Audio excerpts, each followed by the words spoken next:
شہادت ہمارے ہاں بیان ہوتی ہے اس انداز میں کہ لگتا ہے کہ کسی مظلوم بندے کو کسی نے پکڑا ہوا تھا تو وہ سارے اسے مار رہے تھے اور وہ منتیں کر رہا تھا کہ مجھے نہ مارو.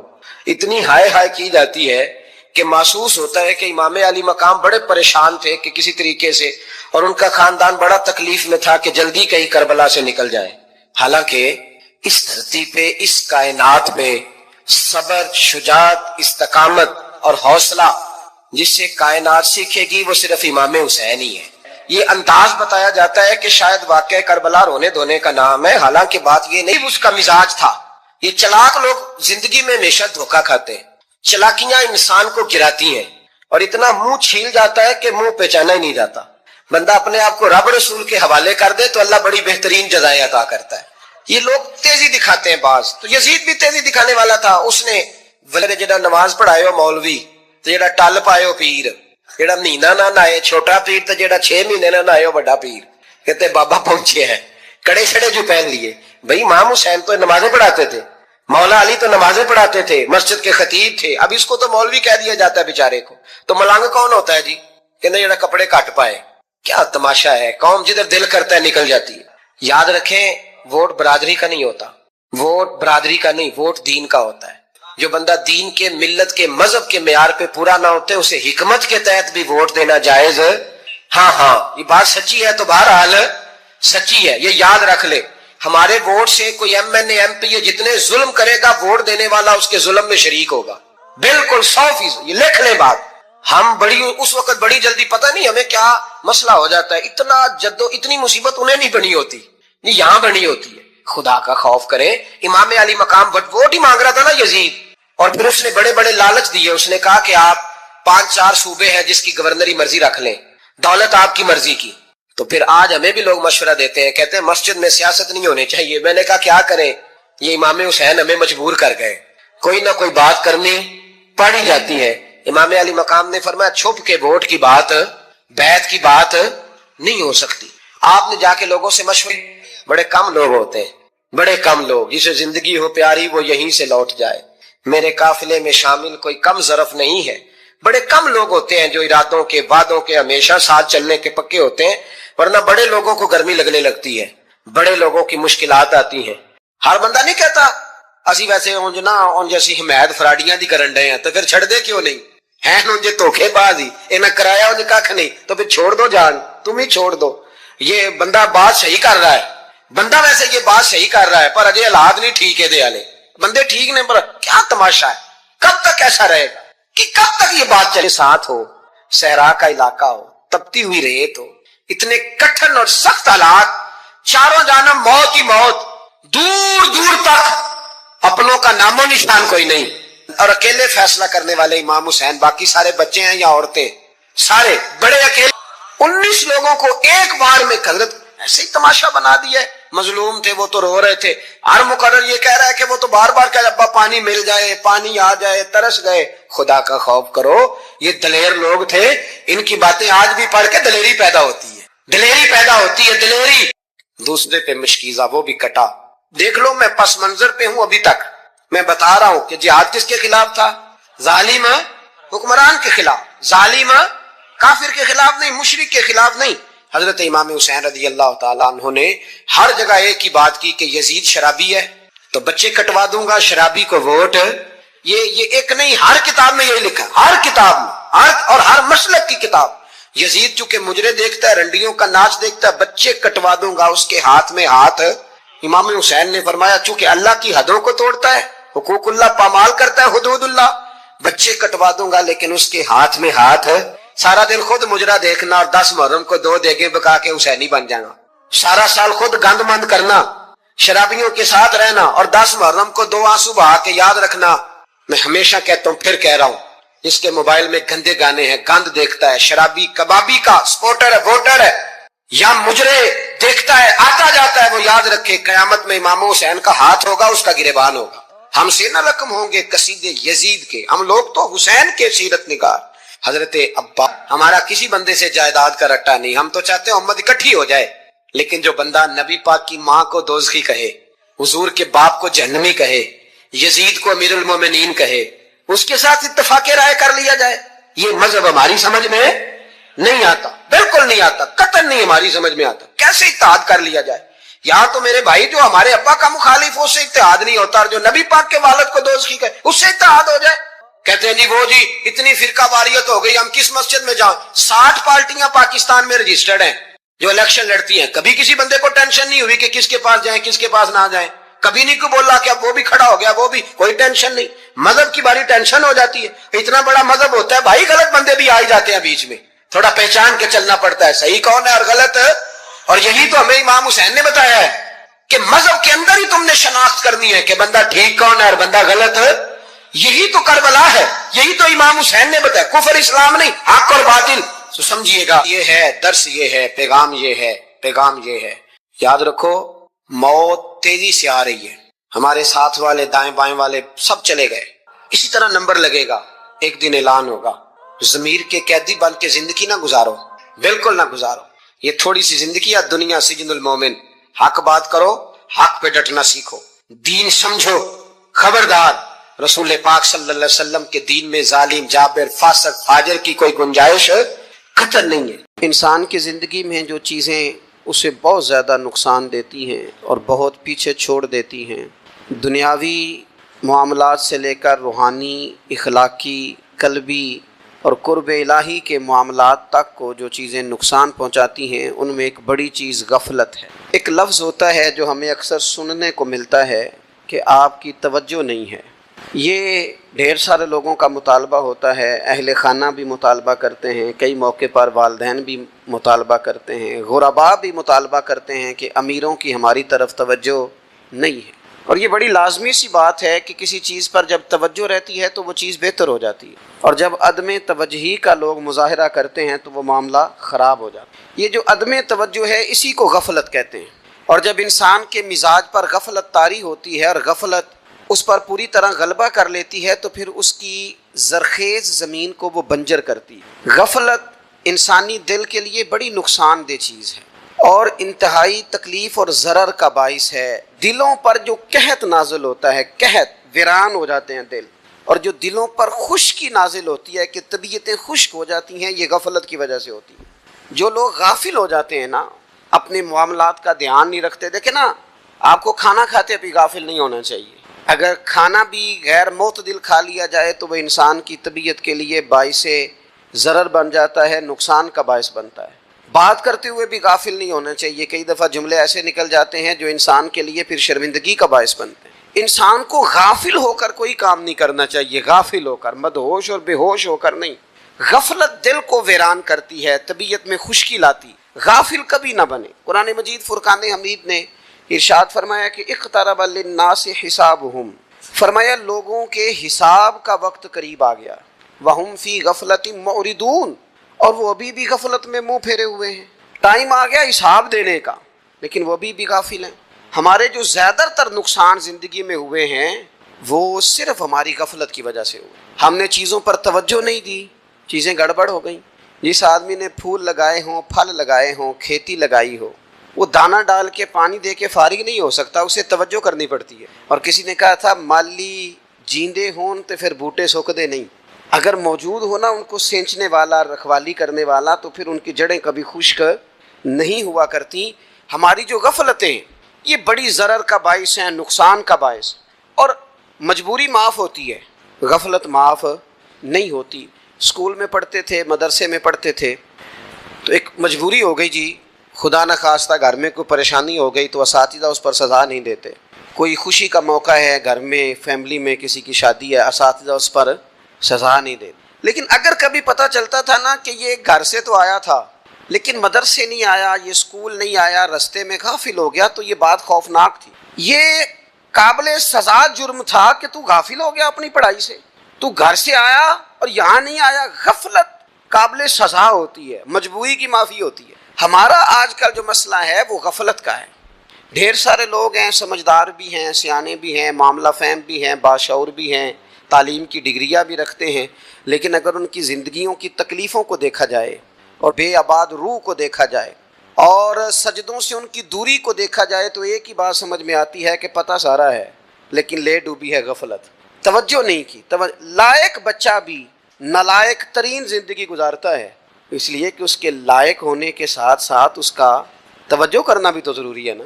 نرے لائق کا کیا فائدہ اگر وہ محنتی نہیں، اگر وہ توجہ ہی نہیں کرتا، اپنا سبق دھیان سے سنتا پڑھتا ہی نہیں، تو جتنا مرضی لائق ہو پیچھے رہ جائے گا. اور کئی نالائق ہوتے ہیں، رٹا لگا کے پاس ہوتے ہیں، پر چلو رٹا تو لگاتے ہیں نا، محنت تو کرتے ہیں نا، جد و جہد تو کرتے ہیں. کئی نالائق جد و جہد کے باعث آگے گزر جاتے ہیں، اور کوئی اسی چکر میں رہ جاتے ہیں، میں بڑا لائق ہوں، کل پڑھ لوں گا، پرسوں پڑھ لوں گا، ہفتہ تیاری کر کے پاس ہو جاؤں گا. اپنی زندگی سے غفلت کا پردہ اٹھائیں. اور غفلت اس کے لیے فیصلہ کرنے کی ضرورت ہوتی ہے، پلاننگ کرنے کی نہیں، فیصلہ کرنے کی ضرورت ہوتی ہے کہ میں نے اب غفلت کرنی. ہم نہ جب بھی کوئی پروگرام بناتے ہیں تو منصوبہ بندی شروع کر دیں. منصوبہ بندی نہ کریں، فیصلہ کریں، کہیں کہ میں نے غافل نہیں ہونا. غفلت غرق دنیا کا نام ہے. اپنے آپ کو غفلت سے بچائیں. آپ دیکھیں حضرت کعب بن مالک رضی اللہ تعالیٰ عنہ فرماتے ہیں، بخاری میں موجود ہے، فرماتے ہیں کہ جنگ میں پیچھے رہ گیا تھا.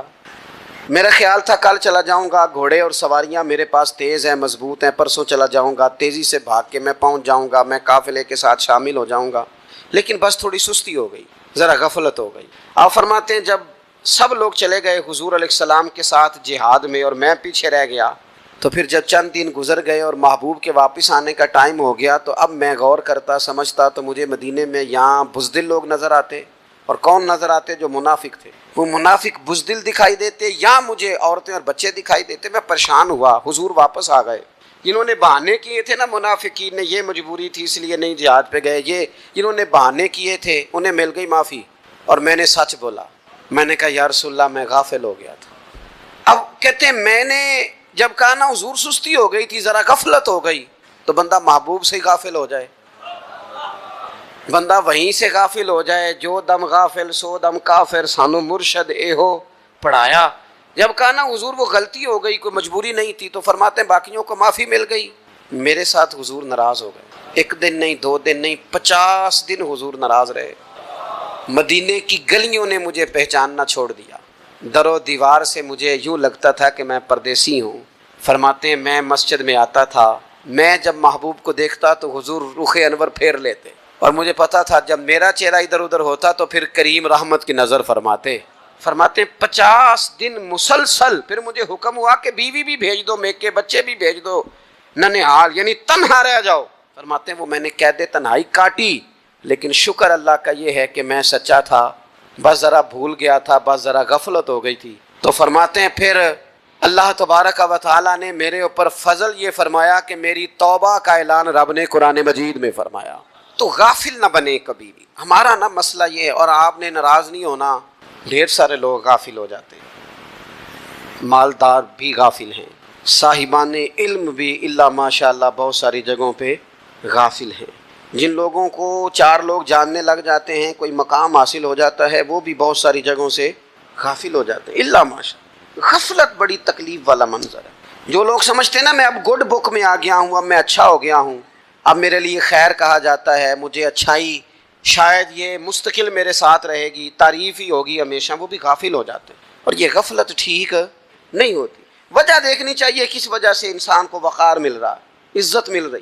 اپنی زندگی سے غفلت کو اتار پھینکیں. تھوڑی دیر کی تو غفلت ہوتی ہے، لمبی تو نہیں. 2 منٹ کے لیے صرف اس نے ڈرائیونگ کرتے ہوئے چہرہ موبائل کی طرف کیا تھا، 2 ہی تو منٹ لگے تھے. لمحوں نے خطا کی تھی، صدیوں نے سزا پائی. لمحوں نے خطا کی تھی، صدیوں نے سزا پائی. ایک لمحے کے لیے غافل ہوئے تھے اور صدیاں، نسلیں روتی رہ گئیں پیچھے، بچے تڑپتے رہ گئے، اہل خانہ پریشان رہ گئے، ماں باپ ساری زندگی روتے رہے.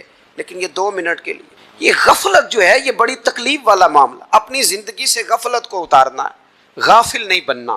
ہر وقت توجہ اور ساری باتوں پہ توجہ. بعض اوقات لوگ ایک طرف توجہ کر کے ایک طرف سے غافل ہو جاتے ہیں. نہ، توجہ ہمہ پہلو رکھنی ہے.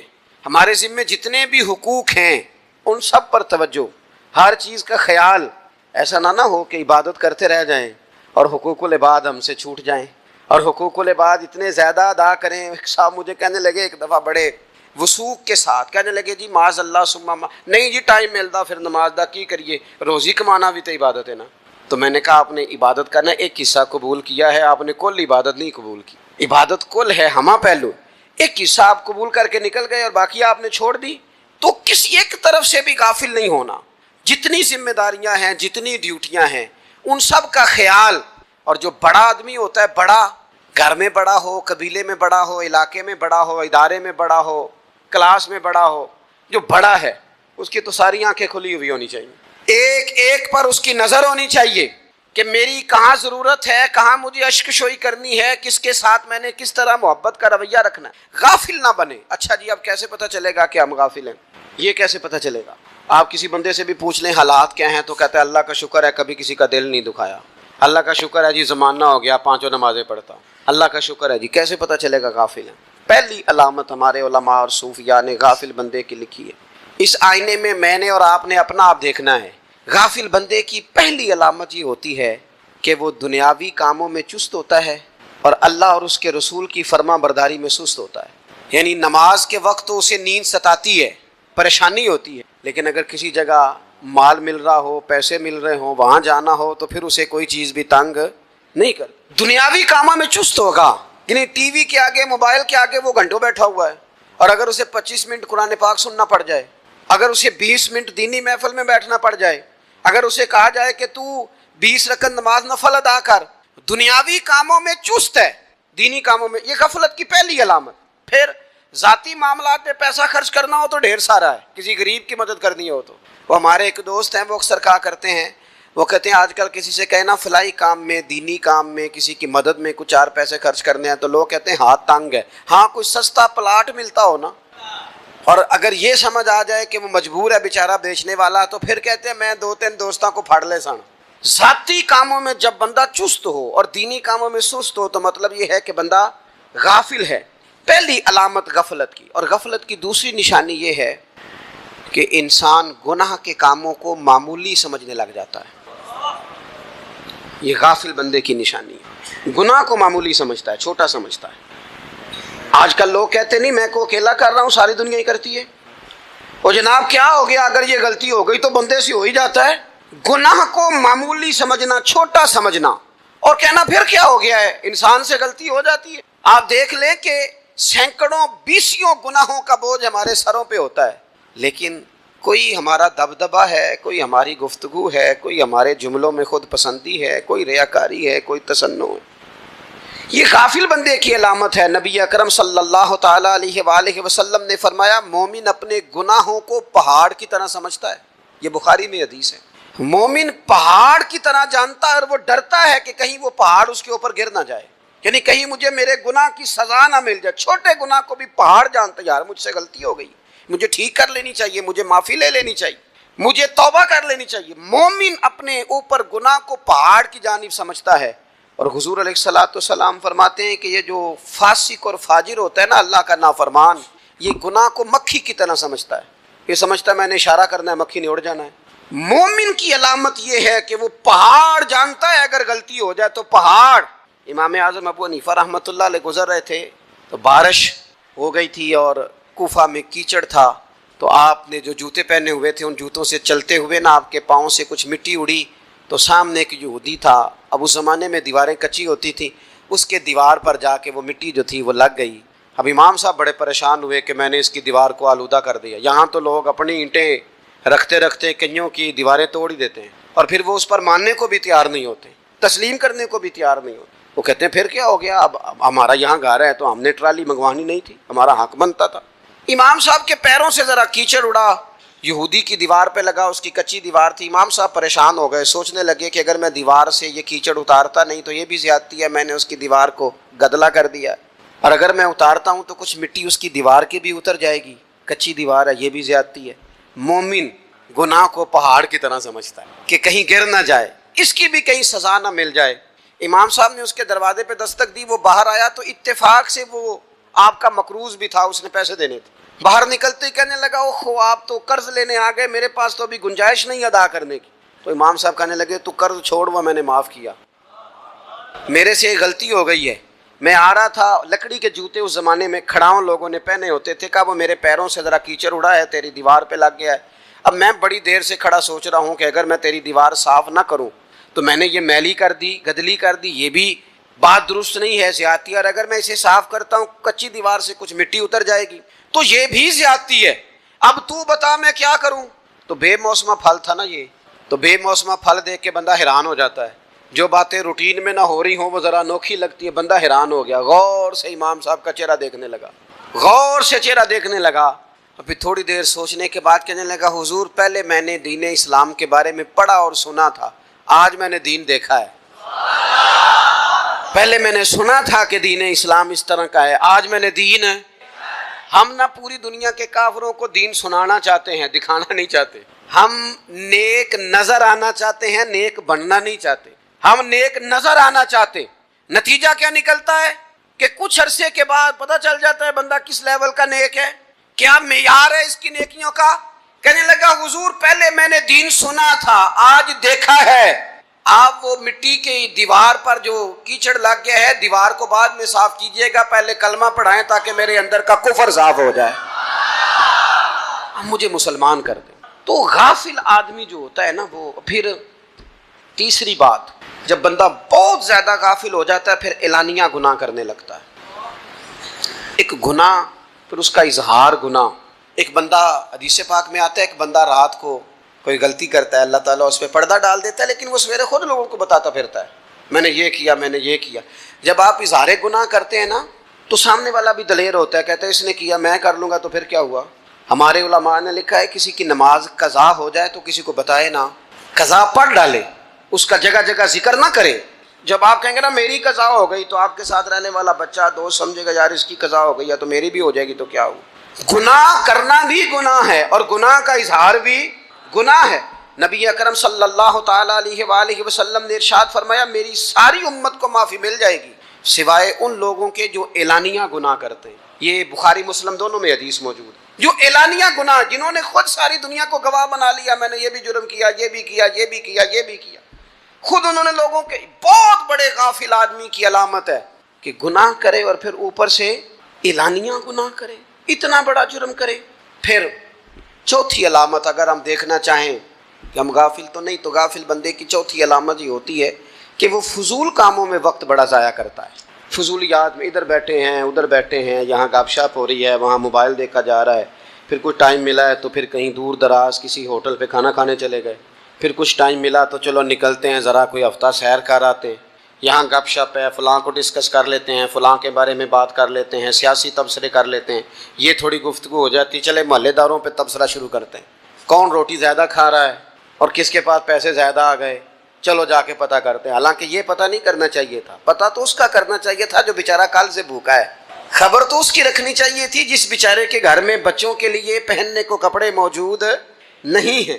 اس پر تبصرہ یہ کرتے ہیں کہ یہ محنت کیوں نہیں کرتے، اور اگر کسی پر اللہ عطا کر دے پھر حساب ضرور لگاتے ہیں کہ ذرا معلومات کرو یہ اتنی جلدی آگے کیسے نکل گئے۔ غافل بندے کی علامت ہے وقت کا ضائع کرنا اور فضول کاموں میں ضائع کرنا اور بلا وجہ ضائع، اور ایسے سوالات کرنا جن کی ضرورت ہی کوئی نہیں، بالکل ضرورت ہی نہیں، کوئی مطلب ہی نہیں، لیکن ہم لوگ وقت ضائع، یہ غفلت کی علامت۔ غفلت اللہ والوں کی علامت کیا تھی؟ ایک بات انہوں نے زندگی میں لے لی، سیکھ لی، پھر ساری زندگی اسی پہ گزار دی۔ ان کا ارادہ تھا نا کشکول سیدھا کیا۔ کچھ لوگ ساری زندگی لیکچر قبول لے لے کے سن کے پھر بھی سمجھنے کو تیار، یہ غافل دل کی علامت ہے۔ اس لیے نبی پاک صلی اللہ تعالیٰ علیہ وسلم نے فرمایا دو نعمتیں ایسی ہیں جن میں اکثر لوگ غفلت میں ہیں، ایک صحت اور دوسری فراغت۔ لوگ بلا وجہ وقت ضائع کرتے ہیں۔ اللہ نے صحت دی ہے کسی خیر کے کام میں لگائیں۔ اگر آپ کے پاس فارغ وقت ہے تو قرآن پاک کو یاد کریں، ترجمہ اور تفسیر سے پڑھیں، محبوب پاک علیہ السلام کی احادیث کو یاد کریں، اللہ والوں کی باتیں سنیں۔ وقت ملے تو عبادات میں لگائیں، نوافل میں لگائیں، تلاوت میں لگائیں، ذکر اذکار میں لگائیں، اور پھر اللہ مزید توفیق عطا کرے تو کسی کے بھلے میں وقت لگائیں، گلی سے کوئی کانٹا اٹھائیں، کوئی روڑا اٹھائیں، کوئی کسی کی مدد کریں۔ لیکن یہ غافل ہونے کی علامت ہے کہ اپنے وقت کو ضائع کرنا۔ اور پھر اسی طرح غفلت کی پانچویں علامت یہ ہے کہ اگر بندے کو دنیا سے پورا پیار ہو جائے، یعنی شب قدر میں بھی آ کے کہتا ہے یا اللہ کبھی پیسے دے دینا، شب برات والے دن بھی کہتا ہے کہ مالک اگر کبھی کوئی ایسا سبب لگ جائے نا، یعنی بیت اللہ شریف کے سامنے کھڑے ہو کے بھی اگر اس نے مال ہی مانگنا ہے وہاں بھی اس نے یہی سوال کرنا ہے، حب دنیا اتنی غالب آ جائے، تو یہ غافل ہونے کی علامت۔ دنیا ضرورت ہے، مقصد نہیں ہے، دنیا کی حاجت ہے، مقصد نہیں ہے، یہ مقصود نہیں۔ اور جب لوگ فقط دنیا کے مال کو، دولت کو، نبی پاک علیہ السلام نے فرمایا وہ لعنتی ہے، جو درہم اور دینار کا بندہ بن گیا، پیسوں کا بندہ بن گیا ہے، مل جائے تو خوش ہوتا ہے، نہ ملے تو تکلیف میں آ جاتا ہے، یہ غافل بندے کی علامت